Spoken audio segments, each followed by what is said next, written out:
Este dispositivo, sobre el que hablamos recién, es lo que se conoce como fuente de voltaje. Creo que ese es el término más apropiado. Es decir, hay otros términos que se pueden utilizar para referirse a este tipo de dispositivos. Por ejemplo, a veces se les llama generadores, se les llama fuentes de alimentación, fuentes de poder, etcétera, ¿no? Pero me parece que todos esos términos muchas veces llevan a confusión sobre lo que realmente hacen. En realidad, uno puede decir que esto es un dispositivo llamado fuente de voltaje. En este caso, esto es una fuente de voltaje de corriente continua, porque lo que nos interesa básicamente es lo que proporciona la salida. Es decir, es un voltaje que permanece constante con respecto al tiempo. El valor sería, en este caso, mejor dicho, el de 9,5 volts. Y esa corriente además no cambia de sentido con el tiempo. En la carga tecnológica a este tipo de fuentes de voltaje se las llama también fuentes lineales. A diferencia de estas otras, por ejemplo, esta es una fuente también de corriente continua, es decir, a la salida tenemos una corriente continua, ahí tenemos las características.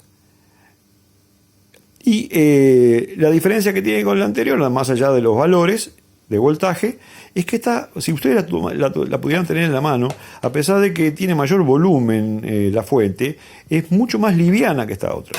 Esto es uno que llama una fuente conmutada.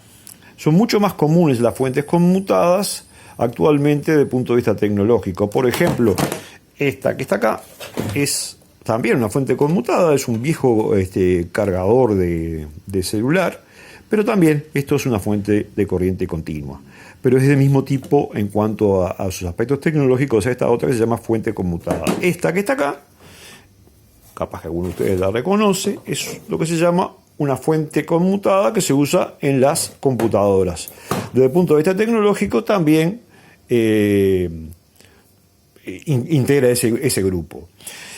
La diferencia sustancial que hay entre las dos es que esta fuente es lo que se dice menos ruidosa. Es decir, ¿qué quiere decir menos ruidosa? Quiere decir que cuando funciona, su interferencia con respecto a las ondas electromagnéticas que emanan de ella, produce menos interferencias que las fuentes conmutadas. Y eso tiene que ver con la forma como se fabrica. ¿Cuál es la ventaja entonces de las fuentes conmutadas? Si estas son mejores desde ese punto de vista. Bueno, las fuentes conmutadas son mucho más eficientes. Por ejemplo, estas fuentes tienen una eficiencia, es decir, la cantidad de energía que se desperdicia es muy grande. No les podría decir exactamente un valor preciso, porque oscila bastante en estas fuentes, pero por ejemplo las fuentes conmutadas, como las hablábamos recién, tienen una eficiencia, es decir, la energía que proporcionan se aprovecha en un 85-90%.